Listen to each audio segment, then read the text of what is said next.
Before we go to the next sports-related uh, sports-related issue or subject, we're going to switch over to tech, and that's why Will is here.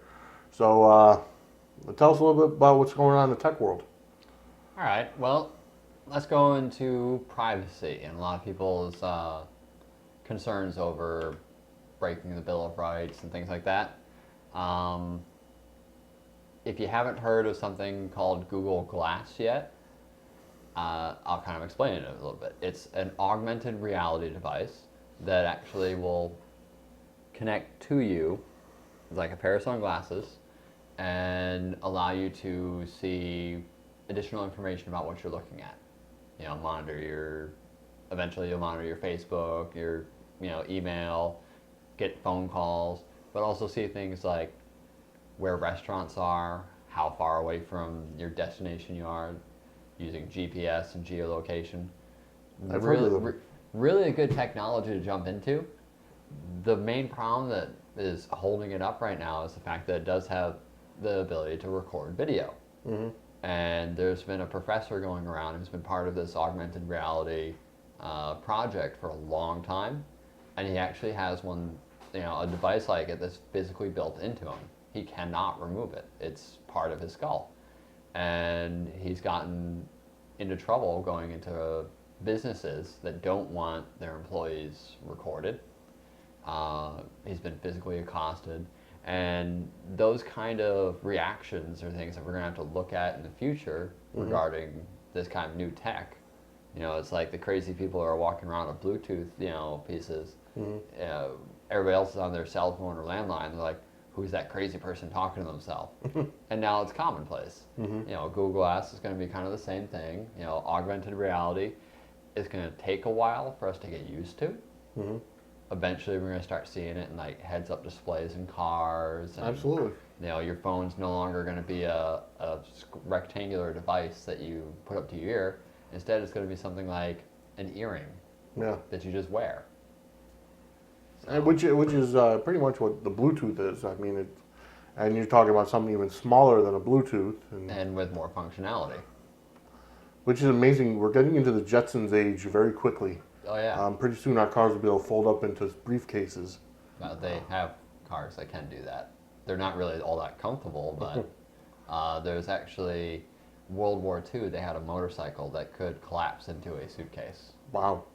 It was primarily for, storage capability, but that's been around for a while. Wow. Some more interesting tech that they've been working on for a while. Mats that lay out under you when you sleep that actually monitor your health. Wow. And can do things like, for elderly, if you have a heart attack while you're sleeping, it will actually call 911 for you. Really? Yeah. A smart bed. Yeah, smart bed. And with all of this, all this information going back and forth about you and what you're looking at, that's where we run into the issue of privacy. Right. At what point do you want to turn off, that thing? Maybe you don't want your doctor knowing that you're doing something in bed that you don't want to share with the world. Right. What if that new tech winds up being like the Xbox One, which is always on. Yep. There's no way to turn off. You wind up sharing with a device like that that's always on. You're sharing everything that's going on in the room. Yeah. I've been hearing. We were talking before the show about the Xbox One, and a couple of things were disturbing about the number of players that are playing, or certain things they captured on camera. It's basically like putting Big Brother in your house, and legalize it basically. Yep. And you buy the device to play games, and within that you agree to let them have that kind of capability. And then from a marketing standpoint, I can understand that it's... I'm going to close that. I don't want the audio to pick that up. As a domestic goes on behind us, we can see now that their privacy is being invaded by the us. internet. Exactly. Yeah, a device like that, you sign up for it. You sign up, on their release saying that you are willing to have it on all the time. that's you signing it. That's not your friends. Right. You know, if you buy it for your child and they go through and they start it up and they sign the agreement and then the parent walks in the room, well, the parent didn't sign it. You know, is there something to protect the parent from their image being transmitted back to Microsoft? Yeah. You know, and beyond that, the government has just opened up a new facility. I forget the term they actually used. It's not a terabyte. It's several sizes larger than that. It's Oh, wow. primarily focused on storing cell phone conversations and everything. You know, it was leaked recently by the ex-NSA guy, Right. who's now hiding out in, The wilderness somewhere. was it Hong Kong? Yeah. Something like that. You know, that kind of stuff. You know, incrementally, you know, we're kind of giving away, you know, a little bit of our privacy in exchange for entertainment. You know? Well, what I find fascinating is that the Xbox One, like you're talking about, it requires you to have internet connection all the time. Yeah. Well, So, I mean, if you just want to buy it to play the games, you can't. yeah. But here's the thing. Who these days isn't in some way always That's true. connected online? I mean, between your cell phone having 3G or Wi-Fi, tablets, everyone we're becoming interconnected in a way that we've never been connected before, Yeah. which is good.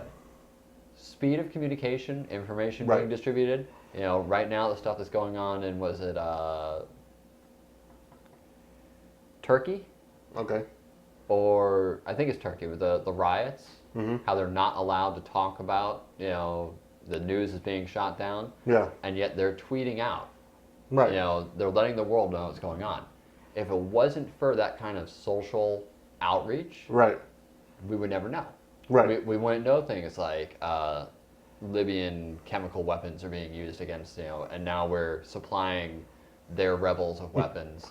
You know, that stuff 20, 30 years ago, Was unheard of. it would have taken the newspapers weeks to get that information. Oh yeah, absolutely, and it's amazing because even just right here at home in the United States, you know, when they had the trials for you know, Commissar Jesky and Stephen Hayes did the Cheshire Home invasion, you know, the newscasters were inside the courtroom tweeting.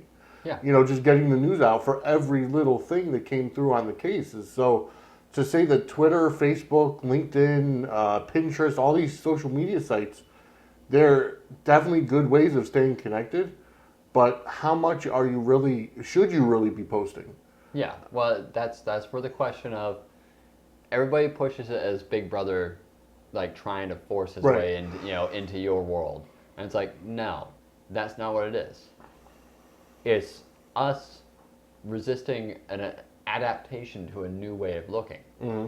There are stores that are trying to promote a different kind of interacting with customer service. Yep, There are restaurants in France that use drones to deliver Yep. food to you. I saw that. Yep. There are Walmart. I think it's Walmart. Some Walmarts now use a digital scanner in the roof to actually inventory the store. Wow, And that's impressive. yeah, so what would take weeks now takes a couple of hours to just go through, and it tracks the physical location, Mm-hmm. you know, geotagging every item in the store. You know, and with that, it can also do things like scan where the employees are. Yep. Because in your name tag now it'll show where you are. So if you've been in the bathroom for 45 minutes, you're probably going to get in trouble for it, unless you have a legitimate reason. Yeah, unless you ate some burritos for lunch. Yeah, well, let's not go into the stinky stink of it. But, you know, some people are resisting it, Mm-hmm. you know, saying, I don't want to give up my privacy. And it's like, and it's fine. Stay off the grid. Yeah, If you don't want to sign away, you know, this X amount of rights, you don't have to. mm-hmm. But don't bash the technology. Right. You know, for one, I'm driving my car. I don't like looking at the console because my steering wheel's in the way. Mm-hmm. I would love a heads-up display. Mm-hmm. You know, and at some point that's going to wind up requiring a satellite, you know, uplink to actually tell where my speed is, my GPS. And sure, some law enforcement company, you know, or some law enforcement agency might be monitoring it just to make sure that A, I'm not going off the road and crashing, Right. you know, And also, yeah, then I'm not speeding. Right. But I look at it this way. If you don't want to get caught doing something dumb, Don't don't do something dumb. Exactly. No, it's a lot of good points there, and I mean, I know they also have the technology for people that have been, arrested for DUIs, where you can't start your car unless you breathe into a breathalyzer, and obviously your blood alcohol level is at 0. Yeah. Or else it won't start. You won't be able to start the car. And So at some point, I'm hoping to implement that technology in every car. I think that should be a good thing.